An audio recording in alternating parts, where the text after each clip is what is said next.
Hello दोस्तों, कैसा आप सभी लोग। तो मेरा नाम है आकाश कुमार और स्वागत करता हूं मैं आप सभी के अपने चैनल केयर वेल फार्मा में। देखो, एक बात तो आपको पता होगी कि जो हमारा पेट होता है उसके अंदर एक एसिड पाया जाता है जिसका नाम होता है HCl, जो वैसे तो बहुत ज़्यादा डेंजरस है, यानी कि अगर सामने रख दिया जाए तो किसी भी चीज़ को गिरा सकता है। लेकिन हमारे पेट में ये प्रेजेंट होता है और हमारे पेट के अंदर जो खाना आता है, यानी कि जो भी हम खाना पीना खाते हैं उसको डाइजेस्ट करने में हमारी हेल्प करता है, जिससे जो भी खाना है उसके अंदर का न्यूट्रिएंट वगैरह हमको मिल सके। ठीक है, सिंपल सा फंडा है। अब देखो, यहाँ पर दो कंडीशन थी। अगर किसी वजह से हमारा जो HCl था वो अगर हमारी बॉडी में कम हो जा रहा था तो उसकी वजह से क्या हो रहा था, हमारा खाना पीना अच्छे से नहीं पचेगा और हमको एक प्रॉब्लम कॉज होगी। तो उस वजह से हमारी दवाइयाँ यूज़ की जा रही थी एसिडिफायर्स, और इस एसिडिफायर्स वाले टॉपिक को हमने प्रीवियस वीडियो में बहुत अच्छे से कवर किया था, जो एक हमारा इंपॉर्टेंट टॉपिक था। और इस वीडियो में हम पढ़ेंगे क्या कि अब अगर मान लो किसी वजह से ये जो हमारे स्टमक में HCl प्रेजेंट है इसका अमाउंट बढ़ जाता है, तो भाई कम था तो कोई बात नहीं है, लेकिन अगर बढ़ जाता है ना तो और भी ज़्यादा दिक्कत कॉज करेगा, क्योंकि HCl है भाई, एसिड है और एसिड हमारा डेंजरस होता है। तो अब जब ये हमारी बॉडी में कौन कौन सी प्रॉब्लम कॉज करेगा और अगर ये बढ़ जाता है तो उस केस में हम दवाइयाँ अपनी यूज़ करते हैं एंटासिड। तो उसी एंटासिड्स के बारे में इस पूरी वीडियो में हम लोग जो है बात करने वाले हैं। तो हमारा सब्जेक्ट चल रहा था inorganic chemistry, B pharmacy first semester, और इस इनऑर्गेनिक केमिस्ट्री का हमने थर्ड यूनिट स्टार्ट कर दी थी। और थर्ड यूनिट का नाम क्या था, गैस्ट्रो इंटेस्टाइनल ट्रैक्ट, यानी कि हमारे GI ट्रैक के अंदर आने वाली सभी प्रॉब्लम। ठीक है, अब यहाँ पर हमारे टोटल 4 पार्ट्स थे। तो एसिडिफायर्स हमने पढ़ लिया। अब इस वीडियो में हम जो है एंटासिड्स के बारे में बात करेंगे। अब इसके अंदर मेनली पहले हम इसके बारे में पढ़ेंगे और इसका मैकेनिज्म जान लेंगे शॉर्ट में। उसके बाद इसकी आइडियल प्रॉपर्टीज़ के बारे में बात करेंगे, फिर ये कॉम्बिनेशन में इस्तेमाल किए जाते हैं वो, और इसके 3 एग्जांपल हैं, सोडियम बाइकार्बोनेट, एल्यूमिनियम हाइड्रोक्साइड और मैग्नीशियम हाइड्रोक्साइड। तो ये वाला टॉपिक हमारा पूरी यूनिट का सबसे ज़्यादा इंपॉर्टेंट टॉपिक है, क्योंकि इसमें एक तो मतलब इंपॉर्टेंट है, रियल लाइफ में भी सबसे ज़्यादा ये इस्तेमाल किया जाता है।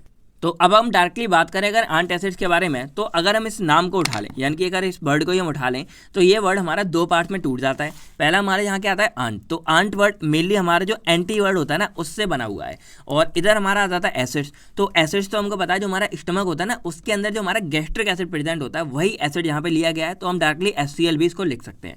और ये हमारा एंटी है, तो एंटी का मतलब क्या होता है, अपोज करना। तो मेनली एंटासिड्स हमारे क्या होंगे, ये हमारे वो ड्रग्स या फिर वो एजेंट्स होंगे जो हमारे क्या करेंगे, इस HCl को क्या करेंगे, अपोज करेंगे। अब अपोज करने का क्या मतलब होगा, तो जैसे मान लो ये हमारा पेट है, तो इस पेट के अंदर, स्टमक के अंदर हमारे जब HCl बढ़ जाता है तो हमें ये बहुत सारी प्रॉब्लम कॉज करेगा। तो ये जो हमारी एंटासिड्स हैं ये क्या करेंगे, इस बढ़े हुए अमाउंट को न्यूट्रलाइज करेंगे। न्यूट्रलाइज मतलब क्या होगा, फिर से इनको एक लेवल में लेकर आएंगे। अब देखो, ये बोलना बहुत जरूरी है। कई लोग क्या बोलते हैं कि जो हमारा HCl है उसका जो लेवल बढ़ गया तो एंटासिड्स क्या करेंगे, उस लेवल को कम कर देंगे पूरा। लेकिन इसको ऐसे नहीं बोला, आपको क्या बोला है, न्यूट्रलाइज करेंगे, क्योंकि अगर HCl हमारा कम हो जाएगा तो फिर आपको एसिडिफायर्स की जरूरत पड़ेगी। तो इसीलिए इनका बैलेंस लाया जाता है, तो उसके लिए हम वर्ड यूज़ करते हैं न्यूट्रलाइज। यानी कि ये एंटासिड को एंटासिड हमारे क्या करेंगे, जो हमारा HCl है, एसिड है, उसको एक न्यूट्रलाइज कर देंगे, यानी कि बैलेंस में लेकर आएंगे, जिससे हमारी बॉडी का एसिड बेस बैलेंस बना रहे। तो अब अगर सिंपल इसके बारे में डेफिनेशन पढ़ें तो सिंपल आपको लिखना है, दीज आर दो substances which are used to neutralise the excess amount of acid in stomach. यानी कि पेट के अंदर जो हमारा एसिड भर जाता है उसको न्यूट्रलाइज करेंगे। इसके अलावा ये हमारे मेनली यूज होते हैं हाइपर एसिडिटी वाले प्रॉब्लम को ट्रीट करने के लिए। अब ये हाइपर एसिडिटी मेनली क्या है, तो अगर इसके नाम से समझे तो हाइपर मतलब होता है ज़्यादा, और एसिडिटी मतलब हमारा क्या है, सिंपल एसिड है। यानी कि जब हमारे पेट में एसिड का अमाउंट बढ़ जाता है तो उसको हम क्या बोल देते हैं, हाइपर एसिडिटी बोल देते हैं। तो ये अमाउंट क्या है, HCl का बढ़ना होना। अब इसकी वजह से हमारी बॉडी में प्रॉब्लम क्या होगी, तो चलो मैं यहाँ पे आपको डायरेक्टली दिखा देता हूँ।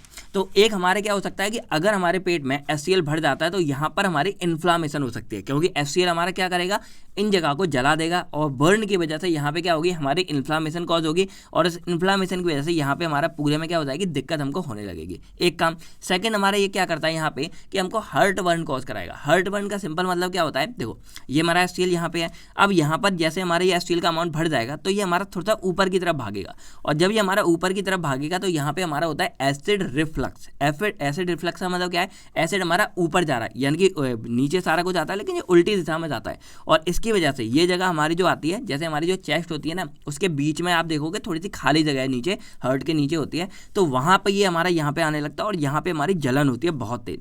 तो इसी को वो लोग बोलते हैं कि भाई बहुत तेज हमारी गैस बन रही है या हमको एसिडिटी हो रही है जब आप इनो वगैरह का यूज़ करते हो।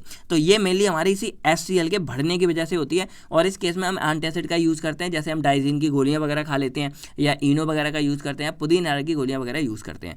तो ये हमारी सेकंड दिक्कत है। और थर्ड क्या होती है, अगर ये एसिड हमारा ज़्यादा बढ़ जाता है तो ये क्या करेगा, गर्मी कॉज करेगा पूरे में, और इस गर्मी की वजह से क्या होता है, हमारे यहाँ पर छाले होने लगते हैं, यानी कि हमको यहाँ पे क्या होगी, हमारी ये स्किन जल जाती है, और उस जलने की वजह से यहाँ पे इस तरह के हमारे थोड़े थोड़े से फोड़े फुंसी से बन जाते हैं, इसको हम अल्सर बोलते हैं या हम जो है छाले बोल देते हैं। तो ये मेनली 3 दिक्कत हमारी हैं जो इस HCl के बढ़ने की वजह से होती है, और जो हमारे एंटासिड है वो मेनली इन तीनों दिक्कतों को हमारे ठीक कर सकते हैं।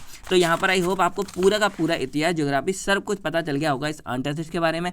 होते क्या है, आप हाइपर एसिडिटी को ट्रीट करेंगे, और हमारे इसमें मेनली गैस्ट्राइटिस, हार्टबर्न जो हमारे सीने में जलन होती है, और पेप्टिक अल्सर, इनकी प्रॉब्लम से हमको बचाते हैं। अब अगर इनके हम आइडियल प्रॉपर्टीज़ के बारे में बात करें तो देखो, यानी कि ये कैसे होने चाहिए, यानी कि जो एंटासिड हमारे बनते हैं उनकी अच्छी प्रॉपर्टीज़ क्या है। तो पहली बात क्या है कि it should act rapidly for a prolong time period, यानी कि जब हम इसको यूज़ करें तो ये अच्छे टाइम से काम करें और थोड़े से लंबे टाइम तक चलती है। जैसे इनो है, काम शुरू सिर्फ 6 सेकंड में, क्योंकि एकदम जब जलन होती है ना तो हमको फटाफट हमको जो है यहाँ पे काम चाहिए होता है। उसके बाद एक और प्रॉब्लम है कि ये हमारे कॉन्स्टिपेशन कॉज कर सकते हैं, क्योंकि ये HCl जो हमारे एसिड है ना उनको कम करते हैं, उसकी वजह से हमारी बॉडी में कॉन्स्टिपेशन हो सकता है, तो वो ये कॉज ना करें। तो उससे बचाने के लिए हमारा एक और उपाय होता है, वो आपको आगे मिलेगा।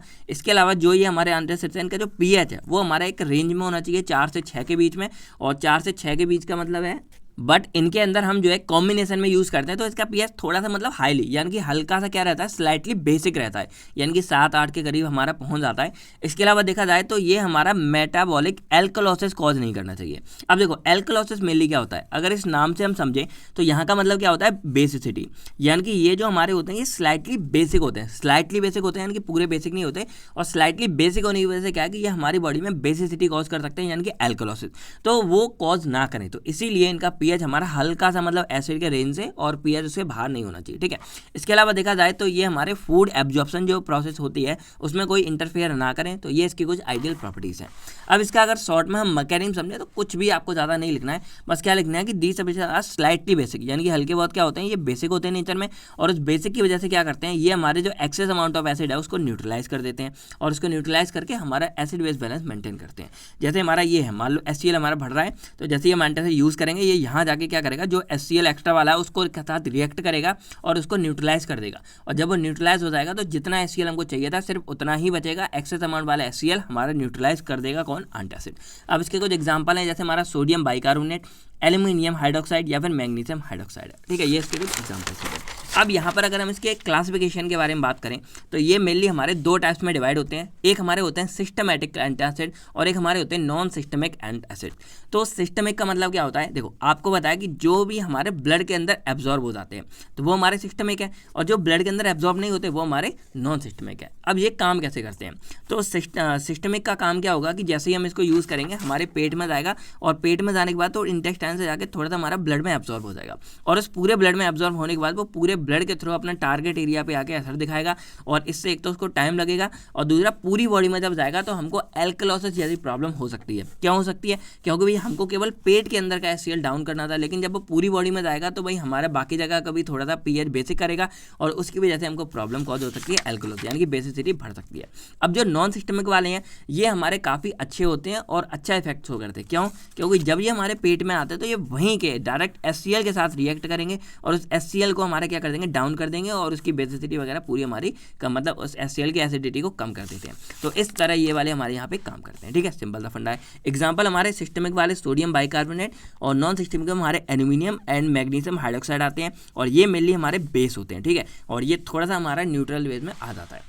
अब यहाँ पर हम बात करें कॉम्बिनेशन ऑफ एंटासिड के बारे में, तो इसका सिंपल सा मतलब क्या है कि जैसे मैंने आपको 2 बताए, मान लो ये एल्यूमिनियम है, ये मैग्नीशियम है, तो जो कॉम्बिनेशन ऑफ एंटासिड का मतलब क्या है, हमारी जो ये 3 एग्जांपल हैं तो हम इसको इंडिविजुअल यूज़ नहीं करेंगे। ऐसा नहीं है कि मैंने डायरेक्टली उसको सोडियम बाइकार्बोनेट दे दिया या डायरेक्टली मैंने सिर्फ इसको एल्यूमिनियम दे दिया। हम क्या करेंगे, यहाँ पे 2-3 ड्रग को मिक्सचर यूज़ करेंगे। जैसे मान लो यहाँ पे हमारे पास एक ये है एंटासिड, एक बी है, एक सी है, तो हम क्या करेंगे, कंडीशन के हिसाब से हमने ए मिलाया, सी मिलाया, और यहाँ पर एक AC नाम का एंटासिड बना दिया, और जब हम इसको किसी बंदे को ऑफर करेंगे तो वो क्या करेगा, वो डिजायर्ड इफेक्ट शो करेगा। अब ऐसा होता क्यों है, तो अगर यहाँ पे हम जानें तो ये पॉसिबल नहीं होता कि जो हमारा कोई एक एंटासिड आइडियल वो सभी एक ही में प्रॉपर्टी प्रेजेंट हो, इसीलिए हम उनका मिक्सचर यूज़ करते हैं जिससे जो हमको इफेक्ट चाहिए वो डिजायर्ड थेरेप्यूटिक इफेक्ट हमको मिल सके। और दूसरा सबसे इंपॉर्टेंट यहाँ पे क्या होता है, देखो हमारे पास दो एग्जांपल हैं, एक है मैग्नीशियम, एक है एल्यूमिनियम। तो जब हम अकेले अगर मैग्नीशियम का यूज़ करते हैं तो ये हल्का बहुत हमको लैक्सेटिव इफेक्ट दे सकता है। अब लैक्सेटिव इफेक्ट मेनली क्या करेगा, ये लैक्सेटिव जो परजेटिव हमारे क्या करते हैं, जो हमको कॉन्स्टिपेशन की प्रॉब्लम होती है तो उसको क्या करेंगे, ये ठीक करने का थोड़ा सा काम करते हैं। लेकिन वहीं पर अगर हम बात करें सिर्फ एल्यूमिनियम के बारे में, तो एल्यूमिनियम हमको कॉन्स्टिपेटेड इफेक्ट दे सकता है। तो अब मान लो कोई बंदा ठीक है तो भाई उसको लैक्सेटिव इफेक्ट तो चाहिए नहीं, वरना भाई उसको दस्त लग जाएंगे। और जिस बंदे को हमारी जो मतलब डायरिया वगैरह कॉज नहीं है तो उसको अगर कॉन्स्टिपेटेड इफेक्ट हो जाएगा तो उसको प्रॉब्लम हो सकती है। तो इसीलिए हम क्या करेंगे, मैग्नीशियम और एल्यूमिनियम दोनों को आपस में मिला देंगे, और जब ये आपस में मिल जाएंगे तो इसका लैक्सेटिव इफेक्ट और इसका कॉन्स्टिपेटेड इफेक्ट आपस में क्या करेंगे, टकराएंगे। और आपस में टकराने की वजह से यहाँ पर एक न्यूट्रल हो जाएगा दोनों, और हमको ना ही लैक्सेटिव इफेक्ट होगा ना ही कॉन्स्टिपेटेड होगा। तो इस तरह हम क्या करेंगे, दोनों दवाओं का अगर मिक्सचर यूज़ करते हैं तो हम होने वाले साइड इफेक्ट को क्या कर सकते हैं, अवॉइड कर सकते हैं, और हम यहाँ पे अच्छा भी फील करेंगे। तो एक तो रीज़न ये हो गया। दूसरा रीज़न क्या होता है कि अगर मान लो कोई ड्रग कम मतलब लॉन्ग टाइम के लिए, तो यहाँ पर हम उसका यूज़ करेंगे जिससे हमको लंबे समय तक उसका इफेक्ट मिल सके। अब इसके दो एग्जांपल मैंने यहाँ पे लिखे हैं। एक हमारा है एल्यूमिनियम हाइड्रोक्साइड जेल और प्लस मैग्नीशियम ट्राइसिलिकेट कॉम्बिनेशन। अब यहाँ पर एक हमारा एल्यूमिनियम है, एक मैग्नीशियम है, तो जब ये दोनों यहाँ पर यूज़ होंगे तो हमको लैक्सेटिव और कॉन्स्टिपेटेड इफेक्ट आपस में न्यूट्रल हो जाएंगे और हमको कोई प्रॉब्लम कॉज नहीं होगी। तो वही यहाँ पे लिखा है कि ये सबसे ज़्यादा इस्तेमाल किए जाते हैं एंटासिड में, और ये हमारे laxative, protective and constipated properties effect करते हैं, तो तीनों का न्यूट्रल हो जाता है। इसके बाद अगर हम बात करें तो कैल्शियम कार्बोनेट जो हमारा होता है उसको हम एंटासिड के मिक्सचर के साथ मिला सकते हैं, जो ये वाला मिक्सचर है।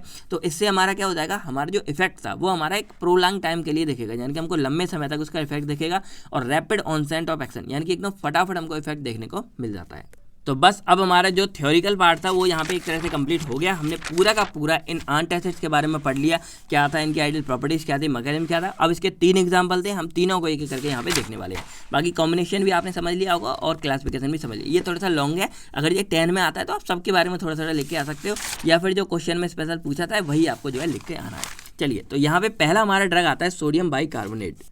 तो देखो सोडियम बाइकार्बोनेट अगर आपको याद हो तो ये एज अ बफर की तरह हम इस्तेमाल कर रहे थे जो हमारी बॉडी में प्रेजेंट था। अब बफर का काम ही क्या होता था कि वो हमारे पीएच को मेंटेन करता था, यानी कि यहाँ जो हमारा पीएच होता था उसको ना तो कम होने देता ना ज़्यादा, यानी कि हमारे एसिड बेस बैलेंस को बचा रहा था। तो वही काम कुछ हमारे यहाँ पे करता है सोडियम बाइकार्बोनेट। तो इसके बारे में लिखेंगे, it is not having less than 99% and not more than 101% of sodium bicarbonate. यानी कि जब सोडियम बाइकार्बोनेट का जो सॉल्यूशन हमारा बनेगा मेन ये, तो उसमें ना ही 99% से कम होना चाहिए, ना ही 101%, यानी कि 1% का मार्जिन यहाँ पे लिया गया है। उसके बाद इसका फॉर्मूला देखा जाए तो NaHCO3 होता है, और इसका जो मॉलिक्यूलर वेट है वो हमारा होता है 84.01 ग्राम पर मोल। अब इसका मेथड ऑफ प्रिपरेशन देख लेते हैं। तो वैसे आप ट्राई करो कि अगर ये आता है तो आपको एक नहीं, या तो एक से ज़्यादा 2 के करीब आपको लिख के आना है। वैसे अगर कुछ भी ना आए तो एक ही आपके लिए कंफर्टेबल होता है। तो पहले हमारी इसमें रिएक्शन क्या है कि हम यहाँ पर क्या करेंगे कि हमारा एक अमोनियम बाइकार्बोनेट है, हमको बनाना सोडियम बाइकार्बोनेट है, तो हम यहाँ ले लेते हैं अमोनियम बाइकार्बोनेट। अब इस अमोनिया को हमें क्या करना है, सोडियम से बदलना है, तो हम यहाँ पे सोडियम क्लोराइड ले लेते हैं NaCl। और जब हम यहाँ पे रिएक्शन करेंगे तो हमेशा की तरह मैंने आपको सिंपल बताया है, ये वाले पार्ट यहाँ पे जोड़ देने हैं और ये वाले पीछे वाले पार्ट हमारे यहाँ पे जोड़ देने हैं। तो जब हम इसमें जोड़ेंगे तो हमारा क्या बन जाएगा, NaHCO3। तो ये हमारा बन गया सोडियम बाइकार्बोनेट जो हमको चाहिए था, और इधर हमारा NH4Cl बाहर निकल जाएगा, जो हमारा क्या होगा, अमोनियम क्लोराइड होगा। तो इस तरह आप यहाँ पर पूरी कोई भी रिएक्शन यहाँ पे बना सकते हो, बस आपको 1-2 चीज़ें यहाँ पे याद रखनी है, ठीक है। तो मेथड ऑफ प्रिपरेशन में हमारा इधर वाला पार्ट हमको याद होता है, और केमिकल रिएक्शन में हमारा इधर वाला पार्ट हमको याद होता है। अब इसको लिखना कैसे है, तो when ammonium carbonate bicarbonate is react with sodium chloride it give sodium bicarbonate, जो एक प्रेसिपिटेट होगा, उसको हम बाद में सेपरेट कर लेंगे फिल्ट्रेशन के थ्रू। सेकेंड हम रिएक्शन यहाँ बात करेंगे, तो इसमें हम क्या करेंगे कि हम इसमें सोडियम कार्बोनेट, यानी कि इसमें हमने यूज़ किया था सोडियम बाइकार्बोनेट, तो इसमें सोडियम कार्बोनेट का यूज़ करके हम सोडियम बाइकार्बोनेट बना सकते हैं। इस सोडियम कार्बोनेट ये हमारा फॉर्मूला है Na2CO3। अब इसमें हम क्या करेंगे, पानी के साथ इसकी रिएक्शन करा देंगे, और साथ में हम यहाँ पर CO2 गैस को पास कराएंगे। और जब हम ऐसा कराते हैं तो यहाँ पर क्या होगा, Na, देखो ये हमारा है, यहाँ पे 2 आ जाएगा तो 2Na, ये H 2 थे तो हमारा H आ जाएगा, तो यहाँ पे 2 H हो गए, 2 Na हो गए 2, और यहाँ CO3, तो CO3 हमारा यूज़ हो गया, लेकिन हमारे 2 कहाँ से हुए, एक CO2 ये और एक ऑक्सीजन यहाँ मिल गया CO3। तो ये हमारा पूरा, यानी कि तीनों ही मिलकर हमारे यहाँ पर पूरे के पूरे सोडियम बाइकार्बोनेट यहाँ पे फॉर्म कर देते हैं। तो इस तरह हमारा सोडियम बाइकार्बोनेट 2 तरीकों से हम बना सकते हैं। इसकी प्रॉपर्टीज़ के बारे में अगर बात करें तो ये हमारा ऑर्डरलेस है, वाइट क्रिस्टलाइन पाउडर है, और इसमें हल्का सा एल्कलाइन टेस्ट होता है क्योंकि ये हमारा बेसिक हल्का सा नेचर में होता है। इसके बाद अगर बात करें तो ये हमारा नॉर्मल एयर में स्टेबल रहता है। इसके बाद ये हमारा पानी में सॉल्युबल है, लेकिन जो हमारा ऑर्गेनिक सॉल्वेंट्स होते हैं उसमें इनसॉल्युबल होता है। ऐसे के बारे में बात करें, वैसे ये जरूरी नहीं था, मैंने लिख दिया कि अगर आ जाता है लॉन्ग में तो एक आध का आप बना के लिख सकते हो।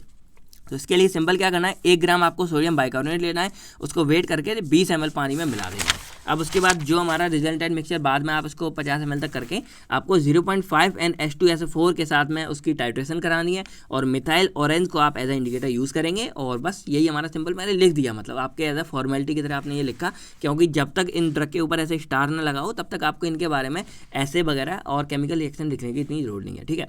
अब ईच ml ऑफ 0.5 ये हमारा आप यहाँ याद कर लेना। अब इसके यूजेस के बारे में बात करें, आपको पता ही है ये हमारा as a neutralising agent use करते हैं। अब 1-2 आपको एक्स्ट्रा लिखनी है, तो यहाँ पे क्या है कि it is use for buffer preparation में भी इसका इस्तेमाल करते हैं और ये हमारा लोकल एप्लीकेंट की तरह यूज़ होगा कहीं किसी के जलने पे या कोई कीड़े के काटने पे।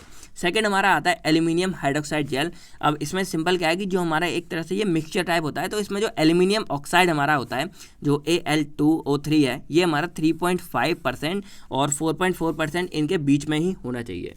और ये जो हमारा एल्यूमिनियम ऑक्साइड होता है, इसको जब हम पानी के साथ मिला देते हैं तो हमारा एल्यूमिनियम हाइड्रोक्साइड जो है फॉर्म हो जाता है, ठीक है। तो इसका फॉर्मूला पूरे का होता है AlOH3 मतलब होल 3 और यहाँ इसका वेट होता है 78 ग्राम पर मोल। ये एक अलग चीज़ है और ये एक अलग चीज़ है, आपको इसका ध्यान रखना है। अब इसको बनाएंगे कैसे, तो एक तरीका क्या है कि हम यहाँ पर एल्यूमिनियम जो हमारा साल्ट होता है, एल्यूमिनियम साल्ट है, उसको हम ट्रीट करा देंगे एल्यूमिनियम हाइड्रोक्साइड के साथ में। अब जो एल्यूमिनियम यहाँ पे अमोनियम हाइड्रोक्साइड के साथ में और जो एल्यूमिनियम साल्ट है उसमें हम एल्यूमिनियम क्लोराइड ले लेते हैं, AlCl3 ले लिया, या यहाँ पे हम ब्रोमाइड भी ले सकते हैं। तो जब हम ये ले लेंगे तो यहाँ पे हमने 3 लेंगे इसके मोल। तो अब यहाँ पर क्या होगा, जो हमारा Al है ये और यहाँ पे ऑक्सीजन के ये 3 मोल थे, ये हमारा इस तरह यहाँ फॉर्म कर जाएगा और NH4 और ये Cl3 था, तो NH4Cl3 हमारा यहाँ निकल जाएगा और 3 का 3 मोल यहाँ पे बन जाएगा। तो अमोनियम क्लोराइड हमारा बाहर निकल जाएगा और एल्यूमिनियम ऑक्साइड हमारे यहाँ पे हाइड्रोक्साइड यहाँ पे फॉर्म हो जाएगा। अब इसकी कुछ प्रॉपर्टीज़ के बारे में अगर हम बात करें तो ये हमारा एक वाइट कलर्ड जेल होता है और ये हमारा एसिड और एल्कलाइन में सॉल्यूबल होता है। उसके अलावा ये हमारा ऑर्डरलेस और टेस्टलेस होता है और इसका मेल्टिंग पॉइंट हमारा लगभग 300 डिग्री सेल्सियस के करीब होता है। अब इसके यूजेस के बारे में बात करें तो ये मेनली हमारा पेप्टिक अल्सर और गैस्ट्राइटिस जो हमारा इन्फ्लेमेशन था और गैस्ट्रिक हाइपर एसिडिटी, यानी कि तीनों ही केस में हमारा यूज़ हो रहा है, यानी कि एज अ एंटासिड हम यूज़ कर रहे हैं। इसके अलावा ये हमारे स्किन में भी यूज़ कर सकते हैं और ये एस्ट्रिंजेंट की तरह भी हमारा यूज़ होता है। अब एस्ट्रिंजेंट क्या होता है, अगर कोई जानता है तो फटाफट कमेंट सेक्शन में लिख दो। अब इसके बाद बात करें थर्ड हमारा मैग्नीशियम हाइड्रोक्साइड मिक्सचर के बारे में, तो ये मेनली हमारा क्या होता है, इसमें मैग्नीशियम हाइड्रोक्साइड होता है और साथ में हम मिल्क ऑफ मैग्नीशिया का इस्तेमाल करते हैं, तो इसलिए इसको हम जो है मिक्सचर बोल देते हैं। तो इसमें सिंपल हमारा क्या है कि जो मैग्नीशियम हाइड्रोक्साइड है वो हमारा नॉट लेस देन 95% और नॉट मोर देन 100.05% से ऊपर नहीं होना चाहिए। अब मॉलिक्यूलर वेट के बारे में बात करें तो इसका होता है हमारा 58.3197 ग्राम पर मोल और फॉर्मूला इसका होता है Mg और होल स्क्वायर होता है हमारा OH का, ठीक है। जैसे हमारा Al में 3 था, यहाँ पे MH में हमारा सिर्फ 2 होता है। अब इसको बनाएंगे कैसे, तो when magnesium sulphate is mix with sodium hydroxide, यानी कि मैग्नीशियम सल्फेट लेना है और सोडियम हाइड्रोक्साइड इनको मिक्स करा देंगे तो हमारा बन जाता है मैग्नीशियम हाइड्रोक्साइड और हमारा Na2SO4 बाहर निकल जाते हैं, सोडियम सल्फेट हमारा बाहर निकल जाता है। अब यहाँ पर हम बात करें और यहाँ पे प्रॉपर्टीज़ के बारे में, तो ये हमारा व्हाइट कलर का ओपेक और ये हमारा कभी मतलब बहुत ज़्यादा विस्कस हो जाता है, कभी कम विस्कस होता है और ये हमारा एक ऑर्डरलेस होता है। और यूजेस के बारे में बात करें तो ये हमारा एक नॉन सिस्टमिक गैस्ट्रिक एंटासिड होता है और ये हल्का बहुत हमारा कैथार्टिक्स की तरह भी काम कर सकता है, यानी कि जैसे मैंने आपको बताया था कि जो हमारा मैग्नीशियम है इसके पास कैथार्टिक मतलब प्रॉपर्टीज़ होती हैं और जो हमारा एल्यूमिनियम है इसके पास हमारे पास लैक्सेटिव प्रॉपर्टीज़ होती हैं, तो ये आप 1-2 ऐड कर सकते हो। अब ये हमारा कम यूज़ किया जाता है क्योंकि ये ज़्यादा यूज़ करने पर क्या होता है, हमारे जो किडनी होता है उसमें स्टोन डेवलप हो सकते हैं, इसीलिए इसका कम यूज़ होता है और बहुत जगह आपको ये लिखा हुआ भी नहीं मिलेगा। तो यही थी हमारी सारी नॉलेज इस एंट एसिड्स के बारे में।